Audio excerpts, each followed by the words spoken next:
E aí, beleza? No ano de 2075, uma nave espacial em uma missão importante sofreu um acidente na Lua e a situação é crítica. Os níveis de oxigênio estão diminuindo, os motores falharam, um membro da tripulação está ferido e estão muito distante da estação de pesquisa. Quando a doutora Song desperta, ela cai do seu assento e percebe água na nave, o que significa que há um vazamento. Ela quer consertá-lo, mas ao olhar para fora, descobre que a nave espacial está na beira de um abismo imenso. Mas essa missão começou algumas semanas atrás. A Terra enfrenta uma grave escassez de água. Os níveis do mar estão baixando e nunca chove, e as taxas de mortalidade infantil dispararam à medida que as pessoas consomem desesperadamente água contaminada. A escassez de alimentos piora porque as fazendas verticais não são suficientes, e ter animais de estimação se tornou ilegal, e o governo estabeleceu uma regulação de suprimentos para controlar a situação, racionando a água de acordo com a classe social, e os cidadãos mais importantes recebem cartões dourados com acesso ilimitado. E isso causou centenas de tumultos das classes mais baixas por ficarem sem água por causa disso. No Centro de Pesquisa de Sobrevivência Humana no Ambiente, a doutora Song trabalha com plantas e animais raros como um tigre. Ela recebe a visita do chefe da seção Kim, que cria controles de missões na Divisão de Espaço e Aeronáutica, conhecido como SAA, e foi ver a doutora para pedir para que ela se junte à missão lunar. Inicialmente ela recusa, mas muda de ideia ao saber que se trata da estação lunar de Baohe, onde sua irmã morreu há 5 anos atrás, e devido à morte dela, o governo compensou Song com um cartão dourado. Então naquela tarde a doutora Song participa de uma reunião para conhecer os detalhes da missão e encontrar a tripulação. A estação Baohe teve que ser fechada devido a um vazamento de radiação há 5 anos atrás. Então agora a nova equipe tem que recuperar algumas amostras importantes em cápsulas para trazer de volta para a Terra para pesquisa. Assim que chegarem à Lua, terão 24 horas para completar a missão. E as cápsulas devem ser transportadas em baixas temperaturas e precisam ter cuidado extra com elas. A equipe não é informada sobre o conteúdo das cápsulas nem sua localização, o que é muito suspeito. A doutora Song protesta a princípio, mas a chefe da missão também diz a eles que sabem muito pouco sobre essas cápsulas, e foi esta chefe que deu o cartão dourado à doutora Song quando a irmã dela faleceu, e como tem acesso ilimitado à água, ela mantém um cãozinho de estimação no laboratório. Porém, foi na reunião que ela conheceu o Capitão Han, no qual ela questionou sobre a segurança da missão. Mas segundo o capitão, ele estava no comando e não precisava da opinião dela por enquanto. Momentos antes da decolagem, a tripulação fica assustada ao saber que o copiloto habitual foi substituído no último segundo por um estranho chamado Lee. A nave espacial deixa a Terra e alcança a órbita conforme o planejado. O voo ocorre bem até se aproximarem da Lua, só que o alarme começa a soar e eles descobrem que o sistema de acoplagem está com problemas, o que significa que o parafuso não durará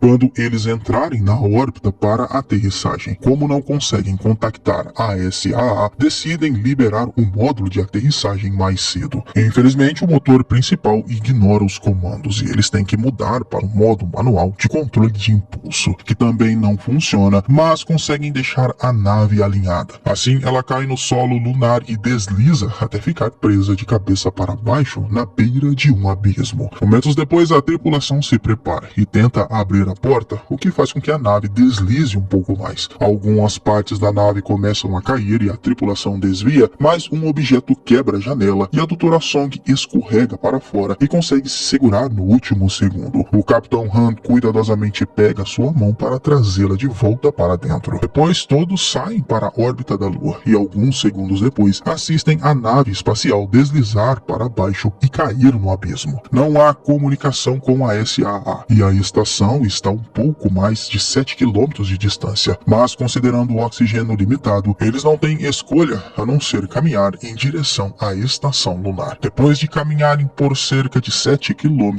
na Lua, eles avistam a estação, mas o Sr. Wong começa a passar mal devido aos seus pulmões perfurados. Seu traje está sem água, mas quando os outros tentam lhe dar uma cápsula de água, o Sr. Ang os impede e vomita sangue, mostrando que não quer água alguma ao Capitão Han, e depois acaba morrendo. A tripulação decide que buscará seu corpo mais tarde, novamente quando forem resgatados e continuam se movendo após deixar um frasco de água na mão do homem. Ao chegarem à estação, seus níveis de oxigênio estão abaixo de 1%. Então eles se apressam para entrar à beira do colapso e fecham a escotilha de ar a tempo de não desmaiarem sem oxigênio. Depois de um flashback, revela que a Dra. Song, em seu antigo laboratório, tentava decifrar uma mensagem deixada por sua irmã. E depois de uma antiga conversa, ela lembra e adivinha que a senha é Mar da Tranquilidade. E depois de decodificada, a mensagem diz encontre Luna. Mais tarde ela pergunta para o Sr. Wang sobre isso e ele explica que Luna é o armazenamento de dados da estação Baohe. No presente, a tripulação recarrega seus suplementos de oxigênio antes de sair para explorar a estação. Como está escuro, seu primeiro objetivo é encontrar o suprimento de energia. Ao caminharem pelo corredor, ficam assustados ao encontrar um corpo caído no chão. Houve muitas tentativas de invasão na estação desde que foi fechada e o traje e a arma indicam que o homem é um mercenário, provavelmente trabalhando para a máfia de recursos, e uma varredura rápida indica que ele se afogou. O que não faz sentido porque não há tanta água assim na Lua e conforme continuam a vagar, a tripulação tem outra surpresa. Os níveis de radiação estão normais e isso deixa a Dra. Song cada vez mais surpresa com as mentiras do governo e quer fazer uma autópsia no mercenário para verificar o potencial perigo que possam encontrar. Mas o Capitão Han ordena que continuem na missão. A equipe avança ao centro principal e liga a energia. O sistema de comunicação ainda está inoperante, mas os níveis de radiação estão ok e há bastante oxigênio, então eles tiram seus capacetes e ativam o sistema de filtragem do ar restante na base. Depois examinam um mapa da base e descobrem algumas áreas vermelhas que requerem autorização do nível superior e foram fechadas devido à contaminação por radiação. Há 3 áreas de armazenamento e 8 portões. Então Han decide dividir o grupo em 3 equipes e a Dra. Song pergunta a So-chan sobre os chips de identificação e talvez possam saber quem é aquele homem acessando o sistema. Mas So-chan responde que o acidente destruiu todos eles e não irá funcionar também. A equipe de Han alcança o armazenamento 1, mas a porta não abre. Eles têm que forçá-la manualmente e só conseguem abrir alguns centímetros e um braço cai por ela. E quando abrem completamente, encontram todos os corpos da tripulação anterior. Estão no mesmo estado que o mercenário e também não morreram de radiação. Há marcas de mão com sangue nas paredes, indicando que a tripulação tentou escapar, mas parece que a área foi fechada em uma emergência. Todos parecem ter sido afogados também, e a Dra. Song expressa sua preocupação, pois acredita que a situação mudou agora. Mas o Capitão Han a repreende, dizendo para focar na missão e não na curiosidade. Isso significa que a tripulação morreu após o fechamento e não antes, como o governo disse. E depois a equipe de Han entra no armazenamento 1 e percebe que alguém já havia estado lá. Porém, há algumas cápsulas no chão, mas todas estão vazias. A equipe da Dra. Song segue para o armazenamento 3, mas para quando encontra uma biosinalização estranha no scanner. Eles acreditam que é alguém e que está se movendo rápido, mas não pode ser um membro da tripulação. Então o chefe Wong decide investigar e diz aos seus colegas de equipe para esperar. Como a situação está ficando muito estranha, Lee diz a Dra. Song que ela estava certa em estar desconfiada e se oferece para cobri-la enquanto ela vai à enfermaria para procurar registros. Assim que ela sai, Lee entra no armazenamento 3 e descobre que a energia não está funcionando ali também e as cápsulas estão vazias. Ele acidentalmente deixa sua lanterna cair e quando estica a mão sobre o móvel para recuperá-la, algo leva a lanterna embora. Após um surto inicial, Lee tenta novamente e só encontra uma cápsula cheia de água. Enquanto isso, a equipe de So-chan vai até o armazenamento 2. Encontra alguns desenhos assustadores no teto e esta porta do armazenamento também não abre. Então eles têm que hackear a fechadura. Assim que entram, descobre que alguém já vasculhou o local e as cápsulas restantes estão vazias. Há vários corpos no chão, mas também não foram mortos por radiação, pois os níveis estão bons. Ao olhar mais perto, So-chan percebe que um dos corpos está segurando uma cápsula. Quando ele puxa da mão dele, acidentalmente pressiona o peito do corpo, fazendo com que ele exale um esporo estranho que entra nos olhos de So-chan. A cápsula que ele pegou também está vazia, então a equipe começa a voltar. Porém, a caminho da saída, So-chan se sente estranho e gotas de água podem ser vistas se movendo sob sua pele. Enquanto enquanto ele começa a ter alucinações com uma estrela do mar na parede. Outro flashback revela que antes da missão, a Dra. Song já estava pesquisando a estação Balré e notou um sinal estranho. Mais tarde, Kim a surpreendeu, dizendo que o sinal não estava na porta, e sim no chão. No presente, a Dra. Song recebe uma mensagem de Kong dizendo que perdeu o sinal estranho e que está voltando. Então ela não tem escolha a não ser retornar sem encontrar o símbolo. Quando ela chega ao armazenamento, encontra ali na porta, mas de repente algo o puxa para dentro. Quando a Dra. Song entra, vê Lee sendo sufocado no teto, depois caindo morto, e a entidade misteriosa deixa Lee e leva a cápsula embora. Quando a Dra. Song tenta dar uma olhada mais de perto, a entidade desaparece. Nesse momento, Kong retorna e vê o que aconteceu, e chama o restante da tripulação. A Dra. Hong inspeciona o corpo e descobre que Lee tem fraturas por todo lado. E isso bate com a história estranha da Dra. Song. Mas o Capitão Han ainda está desconfiado, então ele assiste às imagens da câmera corporal da Dra. Song, confirmando a existência da entidade estranha. Eles movem as estruturas onde ela estava escondida e descobrem um sistema de ventilação muito longo, e ficam na dúvida se devem procurar pela entidade ou não. Enquanto isso, alguns membros da tripulação retornam ao centro principal. So-chan de repente começa a vomitar água por todo lado e incapaz de parar. Seus colegas de equipe chamam os outros, e enquanto a Dra. Hong corre de volta, ela diz para eles colocarem os trajes de proteção e pararem a água. Os colegas colocam So-chan de costas, mas a água ainda corre pelos cantos de sua boca. Logo a Dra. Hong chega e inclina sua cabeça para trás, fazendo com que a água continue saindo. A médica corta a garganta de So-chan para inserir um tubo que faz a água jorrar como uma fonte direto do seu pulmão. Ela então pega uma amostra de seu sangue, mas parece estar muito contaminado. A água continua saindo do tubo sem fim e So-chan para de respirar. Em sua mente, ele estava caindo em um enorme poço de água infinita, e como os outros corpos que encontraram anteriormente, So-chan morre afogado. Uma vez que o sistema de filtragem limpa o ar, a equipe pode tirar os trajes anti-contaminação. A Dra. Hong fará uma autópsia no corpo de Lee, e a Dra. Song é responsável pelo armazenamento de dados, sem se importar mais com as ordens do Capitão Han. Os outros membros da tripulação querem desistir, porque se tornou muito perigoso. Mas Han anuncia que a missão ainda está de pé e leva alguns homens com ele para procurar a entidade. Enquanto diz ao restante para restabelecer as comunicações, a equipe de Han entra nos dutos e encontra os mesmos desenhos assustadores nas paredes. De repente, seu scanner encontra um sinal se aproximando deles, no entanto parece estar em outra parte da instalação, porque passa acima deles. A equipe tenta seguir a mesma direção e encontra uma porta trancada. Naquele momento, eles recebem uma chamada dos homens no centro principal, dizendo que fizeram progresso com as comunicações, então a equipe decide voltar. Enquanto isso, o corpo de So-chan é levado para a enfermaria, onde a Dra. Hong começa a abri-lo para uma autópsia. A Dra. Song verifica os registros médicos, mas todos estão bloqueados. Então ela decide tirar amostras de tecido dos outros corpos com a ajuda de mais um da tripulação. Minutos depois, enquanto a Dra. Song trabalha, eles veem vários corpos em uma das salas. Acha que encontrou o corpo de sua irmã, percebe que é uma mulher diferente com o mesmo sobrenome. Pois a Dra. Song retorna à enfermaria, onde a Dra. Hong confirma que o corpo estava cheio de água por dentro, mas sem sinais de dano externo. A Dra. Song menciona que os outros corpos tinham sintomas semelhantes, e ao verificar as amostras, descobrem que toda a tripulação anterior estava em perfeita saúde quando morreu, sem sinais de um vírus ou bactérias, sem mencionar que o sangue de So-chan parece conter uma camada separada de algo irreconhecível que parece água. Já o Capitão Han entende no sistema que precisam consertar a unidade digital. Normalmente o elevador os levaria até lá, mas está fora de ordem, então alguém terá que descer mesmo sendo perigoso. O Capitão Han se voluntaria para ir. Quando para informar os médicos, a Dra. Song compartilha uma teoria. A criatura não a machucou e é familiarizada com a estrutura interna da base, então ela pensa que pode ser um sobrevivente e não um monstro. Mas mesmo assim, o Capitão Han ainda acha que isso é impossível. Assim, ele junto com a equipe procedem com a missão para sair do lado de fora da estação Balré. Em um flashback, Han estava a caminho de visitar sua filha em uma ala médica que estava muito doente, e sua classificação não permitia que ela tivesse um bom tratamento de água e poderia perder as pernas por esse motivo. De volta à base, a Dra. Song e a Dra. Hong examinaram a água vomitada e notaram que estava destilada.